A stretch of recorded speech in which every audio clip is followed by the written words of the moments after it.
या देशमुख, आता बघा तुमचं कसं स्वागत होतंय ते. Grand welcome.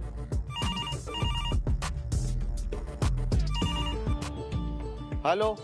सांगितलेलं लक्षात आहे ना? हो मॅडम. ते आता गेटवर येतील. अडव त्यांना. सरळ सांग घरात कोणीच नाहीये. फोन करू नका. सांग ऑफिसमध्ये महत्वाची मीटिंग चालू आहे म्हणून. हो हो. काहीही करून त्यांना आत येऊ देऊ नकोस. त्यांच्याशी भांड, त्यांचा अपमान कर, पण ते लोक आतमध्ये आले नाही पाहिजेत. कळलं? हो हो मॅडम, तुम्ही काळजी करू नका. गुड.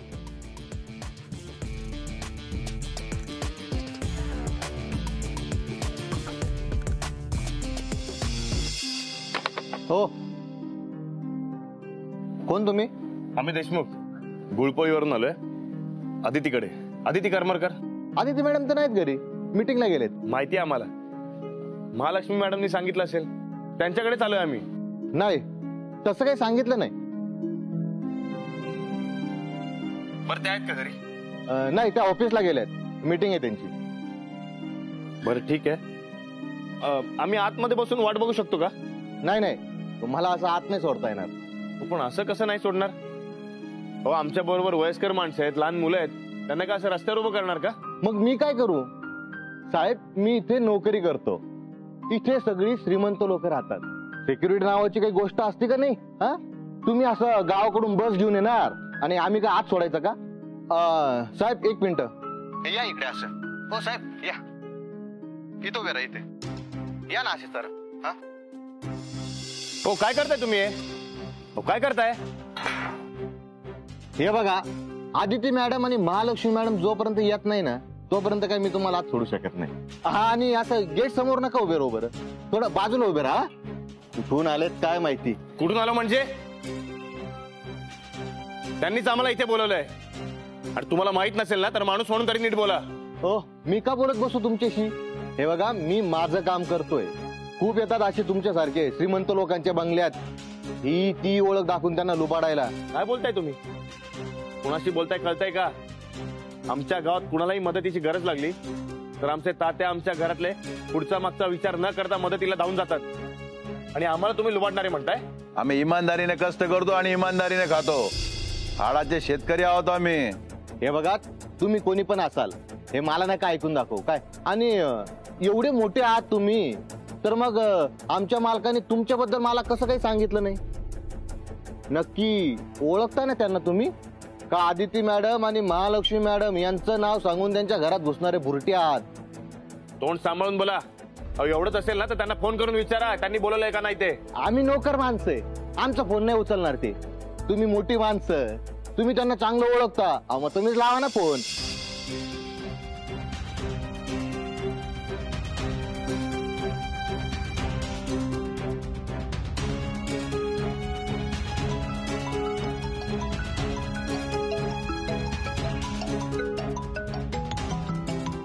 सिद्धार्थ,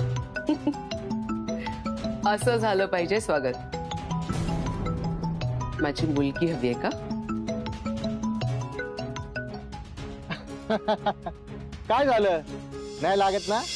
मला तर वाटतच नाही तुमची आणि महालक्ष्मी मॅडमची काही ओळख असेल. असं काही झालं तरी मी तुम्हाला आता आत सोडत नाही. बघा, अरे तू कोण आहेस आम्हाला न सोडणारा? तू ठरवणारा कोण आहेस आम्ही कोण आणि कसे आहोत?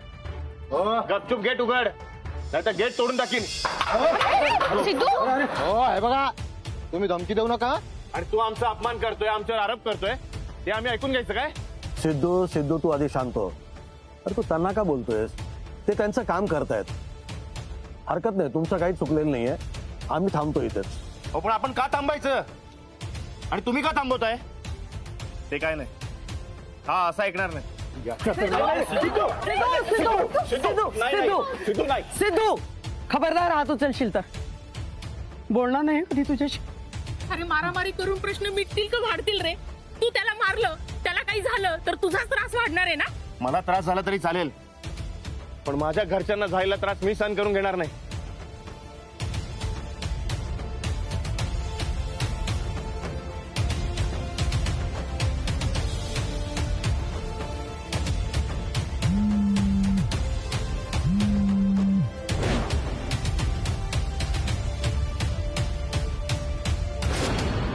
हे असं स्वागत?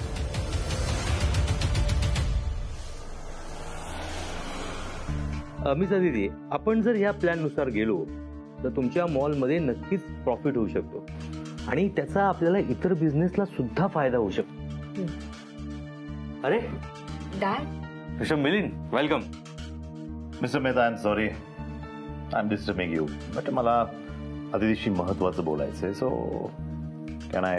अरे of course. Aditi, please yes. Please बेटा.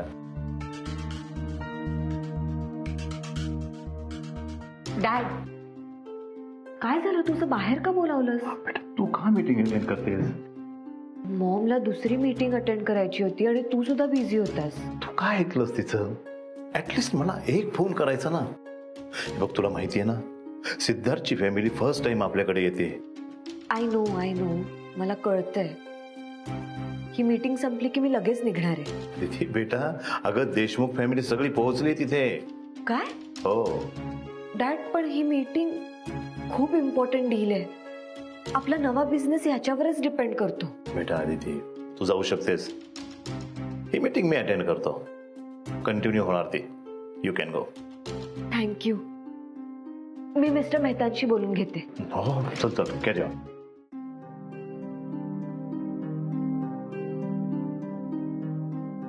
Mister Mehta, I am extremely sorry, पण मला एका अर्जंट कामासाठी निघावं लागेल. मिस अदिती, अहो मी तुम्हाला आधीच सांगितलं होतं, मीटिंग जर पूर्ण होणार नसेल तर आपण हे डील कॅन्सल करूया.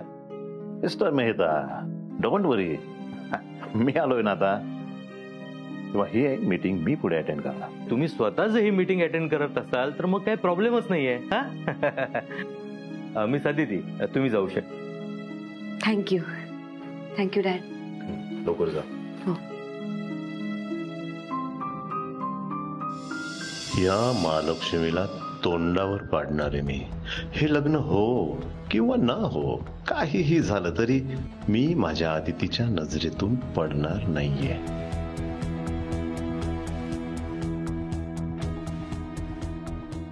हो नो, सिडचे एवढे मिस्ड कॉल्स.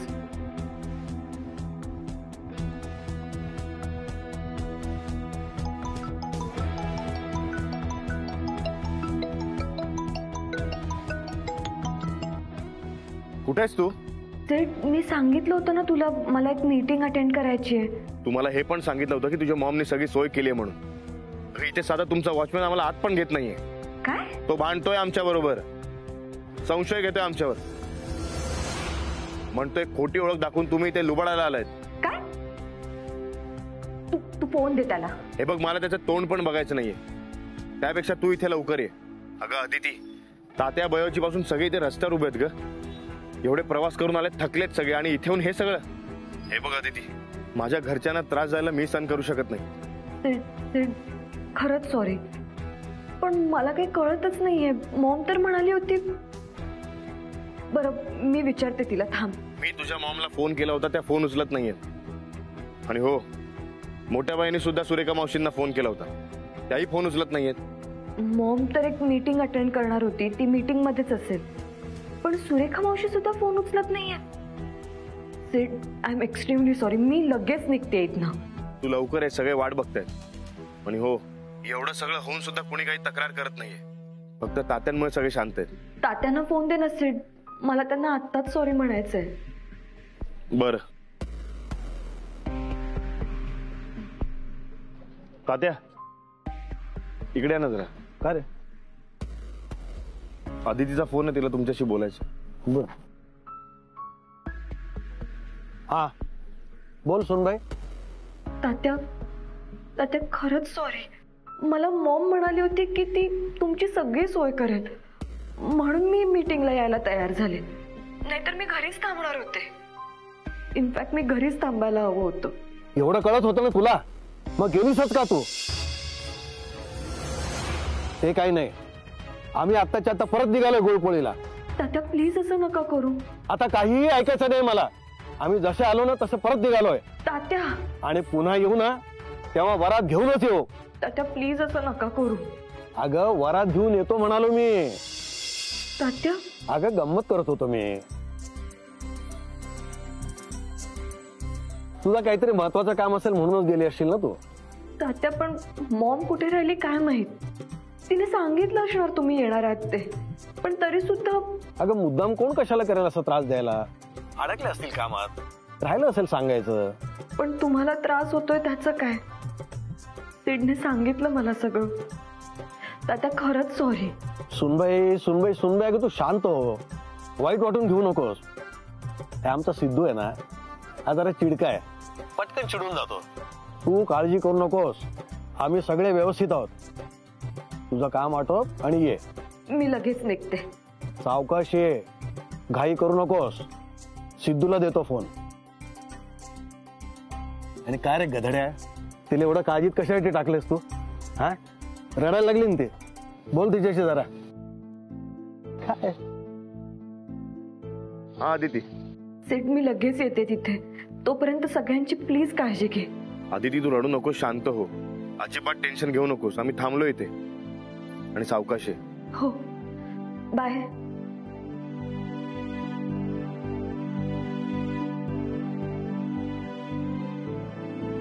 आमच्या मुलीला सून बनवण्याची स्वप्न बघतायत हे देशमुख.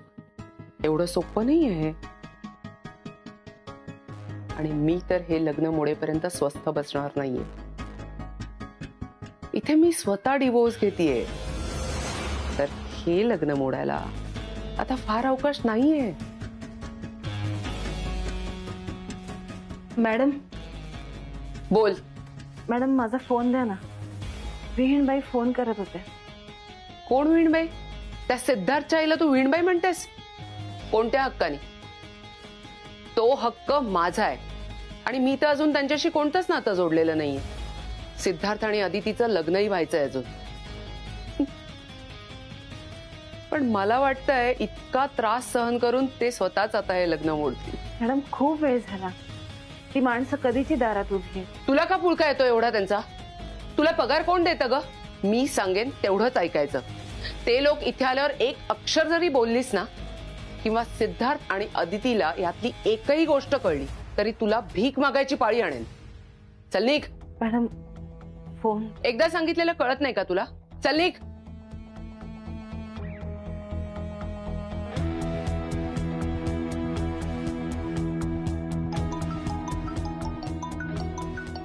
हिची मीटिंग संपली वाटतं, पण एवढ्या लवकर कशी संपली? अनिरुद्ध,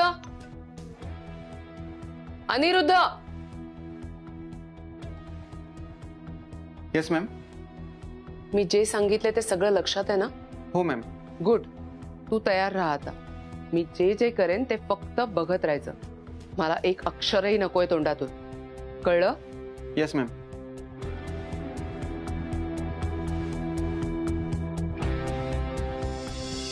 हा आला आला. हे बघा, आला आपला सामानाचा टेम्पो आला. काय रे एवढा वेळ? हा टेम्पो पण अडकला होता काय तिकडे? अरे नाही आप्पा, मीच त्याला सांगितलं होतं तू आरामात ये म्हणून. हा त्याला मी म्हटलं होतं आम्ही गेट जवळ आलो ना की मी तुला फोन करतो, आणि मी फोन केला की तू लगेच ये. बघा तो लगेच आला. अहो एवढं सगळं सामान ठेवायचं कुठे? ताई अहो ठेवायचं कुठे म्हणजे काय? वाईनसाठी आणलंय की नाही आपण, मग त्यांच्याचकडे ठेवणार. अहो नानी, पण आता आपण बाहेरच उभे होत ना मग. अरे हो, हे तर माझ्या लक्षातच नाही आलं. मग आता? अरे थांबा थांबा, ऐका जरा. जोपर्यंत आदिती येत नाही तोपर्यंत हे सामान गाडीतच राहू द्या, उतरवू नका. अहो पण मला दुसरीकडे ऑर्डर आहे. हे बघा तुम्ही थोडा वेळ थांबा, पाहिजे तर तुम्हाला पैसे वाढवून देतो मी. मी सांगून आलोय त्यांना, आधीच उशीर झालाय मला, जाऊ द्या मला. सिद्धू, अरे आधीच आपण बाहेर उभे आहोत. जाणार येणार बघतायत आपल्याकडे. त्यातून हे एवढं सामान बाहेर काढलं म्हणजे काय वाटेल सगळ्यांना? घरदार विकलं आणि आले रस्त्यावर. अरे थांब, थांबा सगळे, शांत व्हा. अरे त्याला जायचंय तर जाऊ द्या ना, आपल्यामुळे त्याला त्रास कशासाठी? सामान उतरवून घ्या आणि जाऊ द्या त्याला. तात्या कसं दिसेल ते? आधीच आपण इकडे असे उभे आहोत आणि त्यात हे सामान, बरोबर नाही वाटणार ते. सिद्धू, अरे आपल्याकडे आता दुसरा काही पर्याय आहे का? मी तुम्हाला सांगितलं ना, अडचणीकडे अडचण म्हणून न बघता एक अनुभव म्हणून बघा. मी आता तुम्हाला एक सुंदर अनुभव देणार आहे. तुम्ही सामान उतरवून घ्या, आलोच मी. अहो तात्या एकटेच कुठे चाललात? अरे इथेच आहे, कुठे नाही जात, काळजी नका करू. ए चला रे, आपण सामान उतरू. चला चला चला रे. चला चला.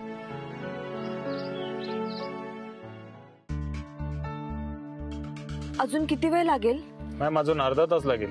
अर्धा तास? अजून किती वेळ हे सगळे असेच उभे राहणार आहेत बाहेर? मॉमने साधं वॉचमॅनला सुद्धा सांगितलं नाही. असं का केलं असेल तिने? नाही, मुद्दाम तर नाही करणार ती. फोन पण उचलत नाहीये ही.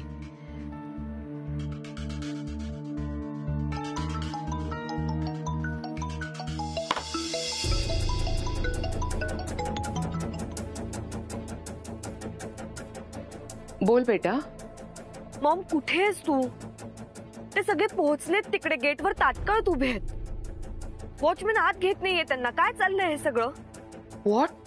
ओ माय गॉड, हे सगळे गेटवर उभे आहेत. पण बेटा मी तर सांगून गेले होते. मग बाहेर काय आहेत ते? बेटा मी खरंच सगळी सोय करून गेले होते ग, पण कळतच नाही हा गोंधळ कसा झालाय ते. यू जस्ट काम डाऊन. मी पोचतेच आहे तिकडे. मी बघते. हा, बाय.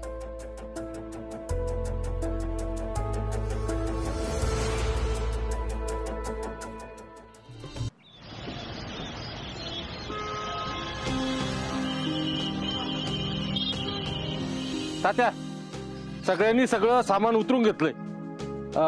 पण तुम्ही कुठे गेले होते? सांगतो सांगतो. अरे कुठे राहिले, या.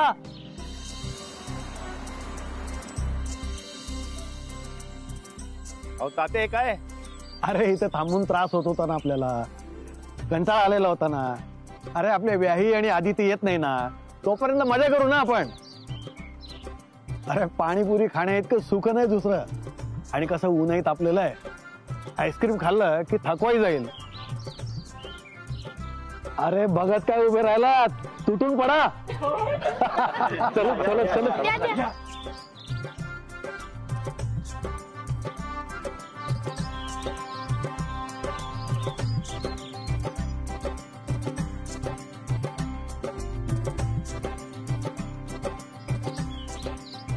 अरे सिद्धू, अरे तू काय करतोय इकडे?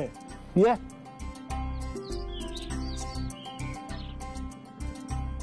तात्या मानलं तुम्हाला. कुठल्याही प्रसंगात कसं आनंदी राहायचं हे तुमच्याकडनं शिकलं पाहिजे. त्यात तसं काही नसतं रे, फक्त आपल्याला नेहमी आनंदी राहता आलं पाहिजे. मी एकदा वारीला गेलो होतो. तिथे एक बुवा होते, अनेक वर्ष वारी करणारे. त्या उन्हामुळे मी एकदा तापलेलो होतो, असा त्रासलेलो होतो, अशी माझी चिडचिड होत होते. त्यावेळेला त्या बुवांनी मला असं सांगितलं की ज्यावेळेला तुम्हाला असं ताप होत असेल ना, त्यावेळेला तुम्ही असं सूर्याकडे बघून त्याला म्हणा की अरे देवा, तुझ्या उन्हामुळे मला खूप सुख मिळतंय. आणि थोड्या वेळाने विठ्ठल बरसला. दिवे घाटामध्ये धुवाधार पाऊस आला आणि त्या पावसामध्ये सगळा शीण धुवून निघाला. काय असतं माहितीये का, आयुष्यामध्ये आपल्याला आनंद शोधता आला पाहिजे. कितीही त्रास होत असेल ना, तर आपण आपल्या मनाला समजून सांगायचं की मला अजिबात त्रास होत नाही, मी अतिशय सुखात आहे, सगळं व्यवस्थित होतं बघ. चल पाणीपुरी खायला. संपून जाईल बरं का. ये.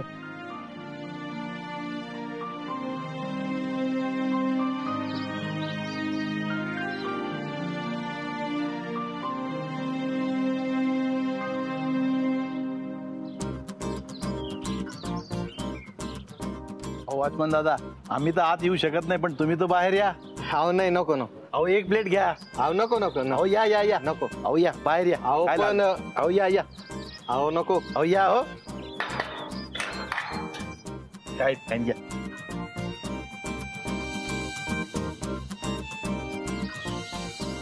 मामू एक प्लेट बनाव.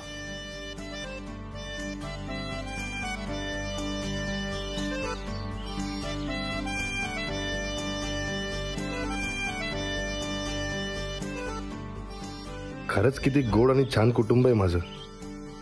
प्रत्येक क्षण भरभरून जगतात. खरंच खूप कठीण होणार आहे या सगळ्यांना सोडून अमेरिकेत जाणं.